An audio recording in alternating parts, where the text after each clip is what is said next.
नमस्कार प्यारे विद्यार्थियों, राधे राधे, जय श्री राम, जय श्री श्याम। आप सभी का स्वागत है आपके अपने YouTube चैनल गुरु आ गया क्लासेस पर। प्यारे विद्यार्थियों, आज हम लाए हैं आपके लिए राजस्थान जीके का मॉडल पेपर 2। बिल्कुल जो सभी विद्यार्थी BSTC, PTT, पटवार, ग्रेड 4, LDC, रीट मेंस की तैयारी कर रहे हैं, उनके लिए बहुत ही महत्वपूर्ण प्रश्नों का संग्रह है। प्यारे विद्यार्थियों, तो क्लास में लगातार बने रहिए, जुड़े रहिए हमारे साथ। आइए शुरुआत करते हैं बिना देरी किए प्रश्न संख्या 1 के साथ, जो कि आपके स्क्रीन पर है। प्रश्न संख्या 1 में पूछा गया है प्यारे विद्यार्थियों कि राजस्थान की भील जनजाति में गांव का मुखिया कहलाता है। राजस्थान की जो भील जनजाति है उसमें गांव के मुखिया को क्या कहते हैं? विकल्प है कि पाल भी कहा जाता है, पाल कहा जाता है, फला कहा जाता है या गमेती कहा जाता है। तो देखो प्यारे विद्यार्थियों, भीलों में जो गाँव का मुखिया होता है, भील जनजाति में जो गाँव का मुखिया होता है उसे गमेती कहा जाता है। क्या कहा जाता है? गमेती कहा जाता है। साथ ही अगर हम बात करें तो कर्नल जेम्स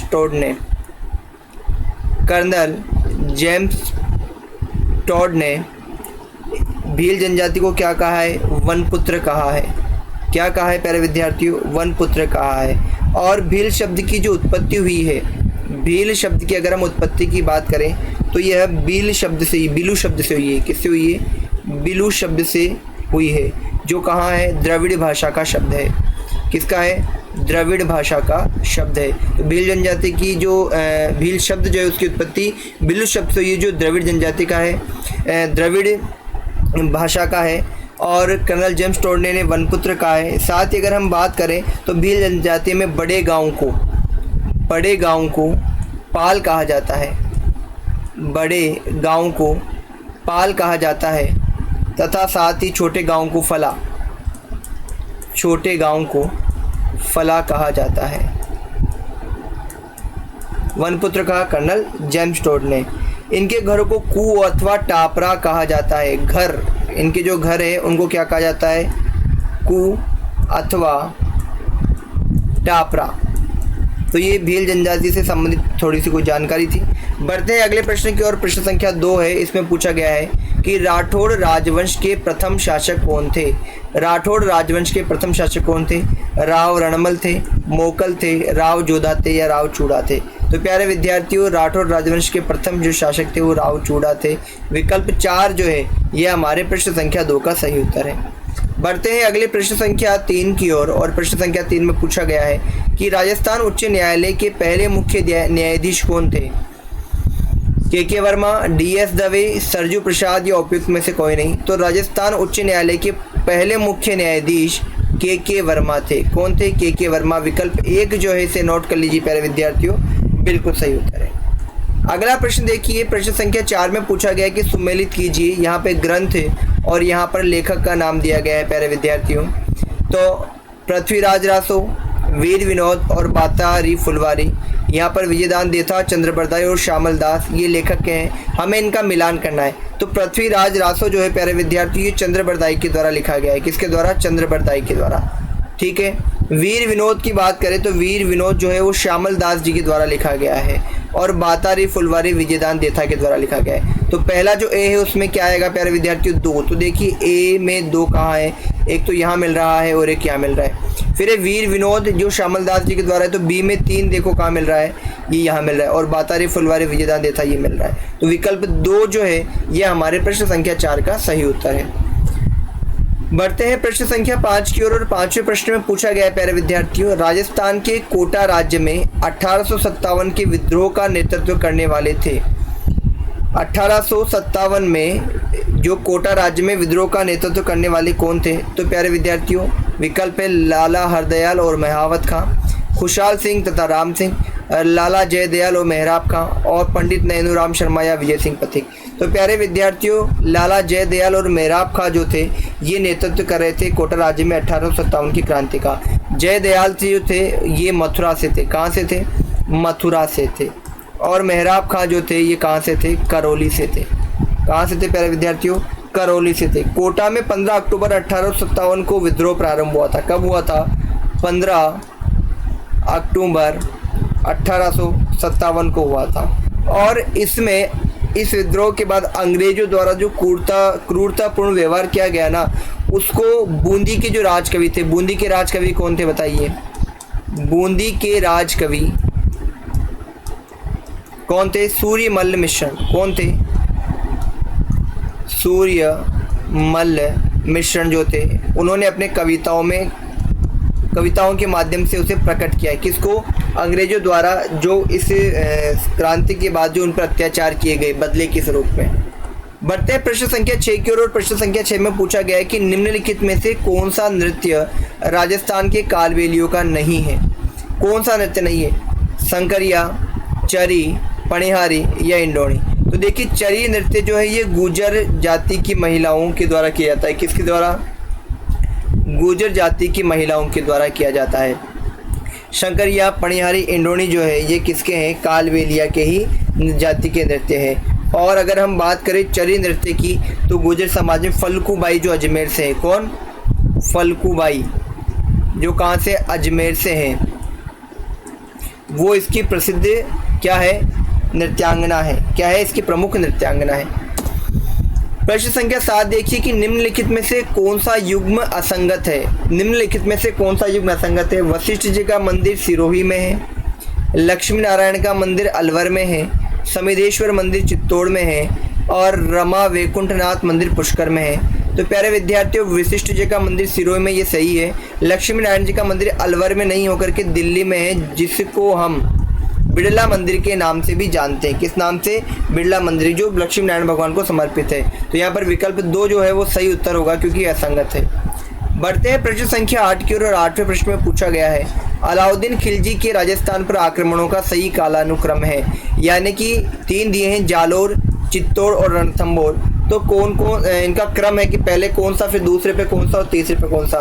तो प्यारे विद्यार्थियों, सबसे पहले रणथंभौर का हुआ था वो 1301 ईस्वी में हुआ था। उसके बाद चित्तौड़ का आक्रमण 1303 में और जालोर का आक्रमण 1311 में हुआ था। 1311 ईस्वी।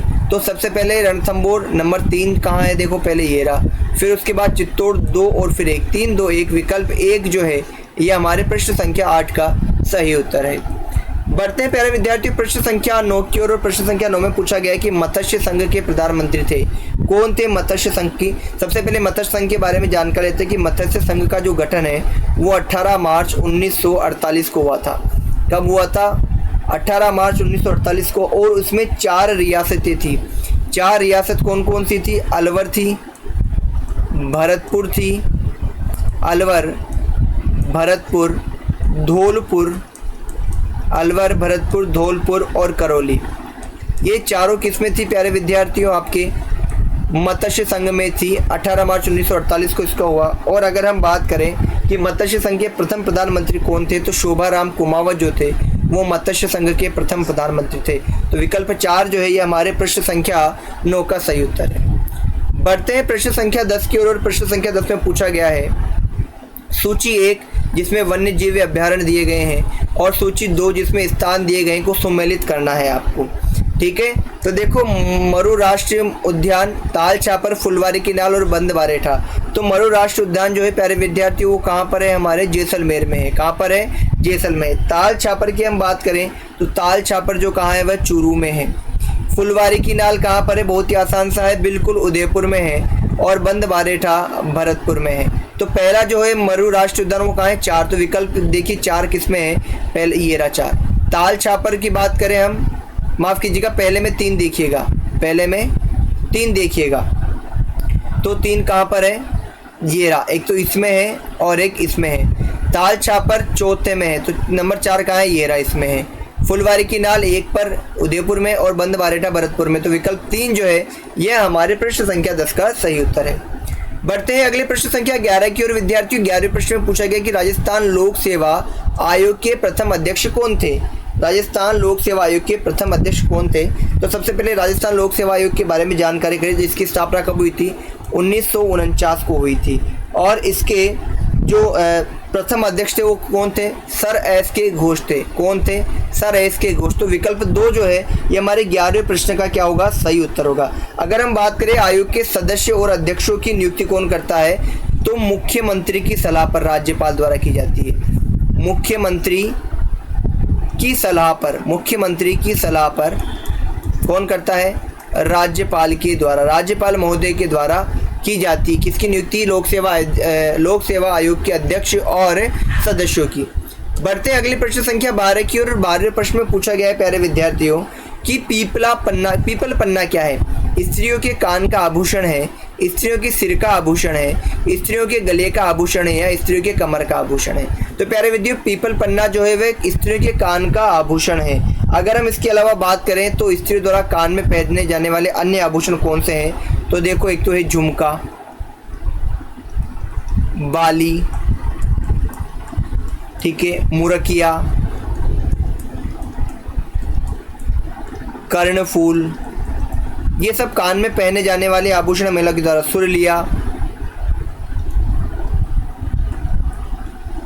सुरलिया हो गया, पीपल पन्ना हो गया, अंगोटिया हो गया, झेला हो गया, लटकन हो गया, झेला,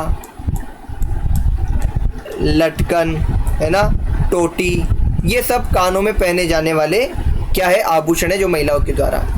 प्रश्न संख्या 13 में देखिए प्यारे विद्यार्थियों, मुगल सम्राट अकबर द्वारा जिस संत को फतेहपुर सीकरी आमंत्रित किया गया वह था। जिस मुगल सम्राट द्वारा जिस संत को फतेहपुर सीकरी, तो कौन थे? विकल्प 4 दादू दयाल जी थे। कौन थे प्यारे विद्यार्थियों? दादू दयाल जी थे। और दादू पंथियों में जो सत्संग स्थल है उसको क्या कहा जाता है? अलख दरीबा। क्या कहा जाता है? अलख दरीबा सत्संग स्थलों को कहा जाता है। ठीक है प्यारे विद्यार्थियों। और बाद में ये संप्रदाय कितने भागों में बांट गया? 5 भागों में बट गया। कौन कौन से? खालसा है, विरक्त तपस्वी है, खाकी है, स्थान धारक है और नागा, इन 5 में बट गया। बढ़ते हैं अगले प्रश्न संख्या 14 की ओर। 1932 में राजस्थान का मेव किसान आंदोलन किसके नेतृत्व में प्रारंभ हुआ? 1932 में राजस्थान का मेव किसान आंदोलन किसके नेतृत्व में हुआ बताइए? प्रताप सिंह, डॉक्टर मोहम्मद हादी, अलवर महाराजा जय सिंह या उपयुक्त में से कोई नहीं? तो 1932 का जो मेव जातीय आंदोलन था प्यारे विद्यार्थियों, डॉक्टर मोहम्मद हादी के नेतृत्व में हुआ था। किसके नेतृत्व में होता? डॉक्टर मोहम्मद हादी के नेतृत्व में हुआ था। 1934 में इस आंदोलन की समाप्ति हो गई थी। 1934 में समाप्ति हो गई थी इस आंदोलन की। ठीक है, 1932 में शुरू हुआ था। ठीक है, बढ़ते हैं अगले प्रश्न की ओर। प्रश्न संख्या 15 है, राजस्थान में कामर जाति के लोगों द्वारा निम्नलिखित में से कौन सा संगीत वाद्य यंत्र बजाया जाता है? बताइए, कामर जाति के लोग द्वारा तंदूरा, सुरिंदा, गुजरी या उपयुक्त में से कोई नहीं? तो कौन सा है? तंदूरा वाद्य यंत्र कामर जाति के लोगों द्वारा बजाया जाता है। और इसको और किस नाम से भी जानते हैं? एक तो निशान, किस नाम से? निशान, वेणा और चौतारा। और किस नाम से? चौतारा। इन नामों से इनको जाना जाता है। ये लकड़ी से बनाया जाता है। किससे बनाया जाता है? लकड़ी का बना होता है। लड़की मत कर देना, लकड़ी का बना होता है ना। और किसके जैसा लगता है? ये सितार के जैसा लगता है। किसके जैसा? सितार के जैसा लगता है। बढ़ते हैं अगले प्रश्न। राजस्थान के संदर्भ में पचेवड़ा क्या है बताइए भाई? पचेवड़ा क्या है? जूट पत्ती है, कच्ची मिट्टी के खिलौने हैं, मोटी सूती शॉल है या हस्त निर्मित कागज है? तो पचेवड़ा जो है ये मोटी सूती शॉल है। आपने गांव में देखा कि भाई हमारा पचेवड़ो ले जी, कहते हैं कि नहीं कहते? तो पचेवड़ा क्या है? मोटी सूती शॉल है। बढ़ते हैं अगले प्रश्न की ओर। और अगला प्रश्न जो है कि राजस्थान में लोकायुक्त का कार्यकाल होता है, कितना होता है? 5 वर्ष या 66 वर्ष की आयु या जो भी पहले हो, 5 वर्ष 60 वर्ष की आयु जो भी पहले हो, 5 वर्ष 62 वर्ष की आयु या जो भी पहले हो, या 5 वर्ष 65 वर्ष की आयु जो भी पहले हो। तो क्या है प्यारे विद्यार्थियों? 5 वर्ष या 5 वर्ष का कार्यकाल जब से नियुक्ति हुई तब तक, या 65 वर्ष का, दोनों में से जो भी पहले हो वह इनका कार्यकाल होता है। पहले बीच में इसको क्या कर दिया गया था? 8 वर्ष कर दिया गया, लेकिन वापस इसको कितना कर दिया गया है? 5 वर्ष ही कर दिया गया है। बढ़ते हैं अपने अगले प्रश्न की ओर। प्रश्न संख्या 18 देखिए कि लालिया कालिया मेला आयोजित होता है कहाँ पर? भरतपुर में, जयपुर में, भीलवाड़ा में, अजमेर में? तो लालिया कालिया का मेला जो है प्यारे विद्यार्थियों अजमेर में होता है। और ये कब होता है? नरसिंह भगवान जयंती के उपलक्ष्य में। नरसिंह भगवान जयंती के उपलक्ष्य में, नरसिंह भगवान जयंती के उपलक्ष्य में। ठीक है प्यारे विद्यार्थियों, बढ़ते हैं अपने अगले प्रश्न की ओर। अगले प्रश्न में पूछा गया प्रश्न संख्या 19 में कि निम्नलिखित में से कौन सा राज्य बाजरा के उत्पादन में प्रथम स्थान पर है? भाई बता सकते हो राजस्थान के वासियों, बिल्कुल। विकल्प 4 जो है बाजरे में संपूर्ण देश में राजस्थान का क्या है, प्रथम स्थान है। इसके अलावा अगर हम और किस में प्रथम स्थान है तो सरसों, चना,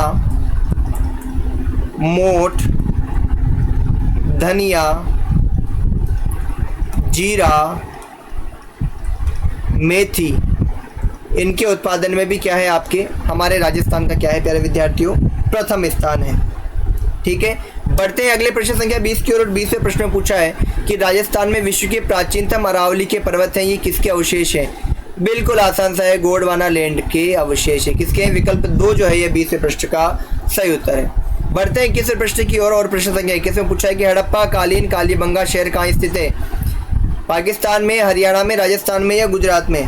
तो प्यारे विद्यार्थियों, हड़प्पा कालीन कालीबंगा शहर जो है राजस्थान के कहाँ पर है? हनुमानगढ़ जिले में। कहाँ पर है? हनुमानगढ़ जिले में है। और इसको कालीबंगा कहा गया है और कालीबंगा का शाब्दिक अर्थ क्या होता है? काले, काले रंग की चूड़ियाँ। क्या है? काले रंग की चूड़ियाँ। इसकी खोज किसके द्वारा की गई? अमलानंद घोष के द्वारा की गई। किसके द्वारा की गई? अमलानंद घोष के द्वारा। अमलानंद घोष के द्वारा कब की गई? 1952 में की गई। ठीक है, और यहाँ पर क्या क्या साक्ष्य मिले हैं? सर्वप्रथम जुते हुए खेत के साक्ष्य यहाँ पर मिले हैं। बढ़ते हैं अगले प्रश्न की ओर। प्रश्न संख्या 22 देखिए, राजस्थान राज्य प्रदूषण नियंत्रण बोर्ड किस वर्ष गठित किया गया? राजस्थान राज्य प्रदूषण नियंत्रण बोर्ड 1980, 1990, 1995, 1975 कब किया गया? 1975 में। 1975 में यह बोर्ड गठित किया गया है प्यारे विद्यार्थियों, 1975 में किया गया है। बढ़ते हैं अगले प्रश्न संख्या 23 की ओर। 23वें प्रश्न में पूछा गया है कि जोधपुर के समीप पश्चिम में स्थित कायलाना झील का निर्माण करवाया था। कायलाना झील का निर्माण किसने करवाया था प्यारे विद्यार्थियों? भीम सिंह ने, तख्त सिंह ने, अर्णोराज ने या प्रताप सिंह ने? तो प्यारे विद्यार्थियों 1872 में प्रताप सिंह जी ने इसका निर्माण करवाया था। और ये कैसी है कायलाना झील? मीठे पानी की झील है। कैसी प्यारे विद्यार्थियों? मीठे पानी की झील है। मीठे पानी की झील है। बढ़ते हैं अगले प्रश्न संख्या 24 की ओर और 24वें प्रश्न में पूछा गया है, राजस्थान जागीर उन्मूलन अधिनियम किस वर्ष पारित हुआ? तो राजस्थान जागीर उन्मूलन अधिनियम जो है वो 1952 में पारित किया गया। कब किया गया? 1952 में। 25वां प्रश्न देखिए प्यारे विद्यार्थियों, राजस्थान में फसलों में नरमा किस फसल से संबंधित है? नरमा किस फसल से संबंधित है? बता दीजिए। गन्ना, कपास, तंबाकू या जोजोबा? बताइए क्या है? कपास की फसल को क्या कहा जाता है? नरमा से संबंधित है। किससे है? नरमा से संबंधित है। अब कपास की फसल की बात करें तो इसके लिए किसकी आवश्यकता होती है? काली मिट्टी की आवश्यकता होती है प्यारे विद्यार्थियों। किसकी आवश्यकता होती है? काली मिट्टी की आवश्यकता होती है।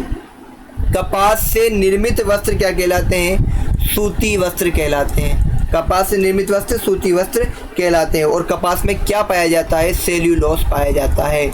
सेल्यूलोस इसमें पाया जाता है। बढ़ते प्रश्न संख्या 26 की ओर और प्रश्न संख्या 26 से पूछा कि झामर कोटड़ा की खान प्रसिद्ध है। किस लिए प्रसिद्ध है झामर कोटड़ा की? बताइए। रॉक फॉस्फेट के लिए। कहाँ है रॉक फॉस्फेट? और झामर कोटड़ा कहाँ है? उदयपुर। कहाँ है प्यारे विद्यार्थियों? उदयपुर में रॉक फॉस्फेट के लिए प्रसिद्ध है। प्रश्न संख्या 27 देखिए कि टोंक मुस्लिम रियासत का संस्थापक कौन था? तो टोंक मुस्लिम रियासत का संस्थापक था अमीर खां पिंडारी। कौन था प्यारे विद्यार्थियों? अमीर खां पिंडारी था। और 15 नवंबर 1857 को 15 नवंबर 1817 को टोंक रियासत की क्या की गई थी? स्थापना की गई थी। 28वां प्रश्न देखिए, सीताबाड़ी बारा में किस जनजाति से संबंधित मेला लगता है? तो प्यारे विद्यार्थियों गरासिया, भीलमीना, सहरिया या कालबेलिया? तो सीताबाड़ी बारा में सहरिया जनजाति का मेला लगता है। किसका? सहरिया जनजाति का मेला लगता है। यह एकमात्र आदिम जनजाति है। एकमात्र आदिम जनजाति है। कहाँ? राजस्थान की। राजस्थान की एकमात्र है ना, राजस्थान की एकमात्र आदिम जनजाति है जिसे आदिम जनजाति समूह में, किसमें? आदिम जनजाति समूह में भारत सरकार द्वारा क्या किया गया है? शामिल किया गया है। और आदिम जनजाति समूह को हम जी भी कहते हैं। ठीक है, ये जनजाति बारां जिले की किशनगंज है ना, किशनगंज और शाहबाद तहसीलों में, बारां के कहाँ पर, किशनगंज और शाहबाद में निवास करती है। ठीक है, बढ़ते हैं अगले प्रश्न संख्या 29 की ओर। मरुभूमि की कोकिला किसे कहा जाता है? तो मरुभूमि की कोकिला कहा जाता है अल्लाह जिलाबाई को। और 13 वर्ष की कम आयु में ही इन्होंने राजगायिका का 13 वर्ष की आयु में ही राजगायिका की पदवी प्राप्त कर ली थी इन्होंने। ठीक है, इन्हें मरुभूमि की कोकिला कहा जाता है। और 1982 में 1982 में इन्हें पद्मश्री पुरस्कार से क्या किया गया है, सम्मानित किया गया है। महाराजा गंगा सिंह के दरबार में, महाराजा गंगा सिंह के दरबार में इन्होंने अपनी प्रस्तुति दी थी। आज का अंतिम प्रश्न प्यारे विद्यार्थियों की, चूड़ावत मांगे सेनानी सरकार दियो शतरानी पंक्ति किसके लिए प्रसिद्ध है, बता दीजिए। प्रश्न संख्या अगला बता दीजिए किसके लिए प्रसिद्ध है? तो सहल कंवर के लिए यह प्रसिद्ध है। चूड़ावत मांगे सेनानी सर काटे दियो शतरानी, सहल कंवर के लिए यह पंक्ति प्रसिद्ध है। तो प्यारे विद्यार्थियों, आज की क्लास आपको कैसी लगी कमेंट बॉक्स में जरूर बताइए। हमारे साथ लगातार बने रहिए, हम ऐसे ही आपके साथ महत्वपूर्ण प्रश्नों को साझा करते रहेंगे, उनको हल करते रहेंगे और उनके बारे में जो मुख्य जानकारी वो आपको प्रदान करते रहेंगे। तो मिलते हैं अपनी अगली कक्षा में, तब तक के लिए सभी विद्यार्थियों को राधे राधे, जय श्री राम, जय श्री श्याम, जय हिंद, जय भारत।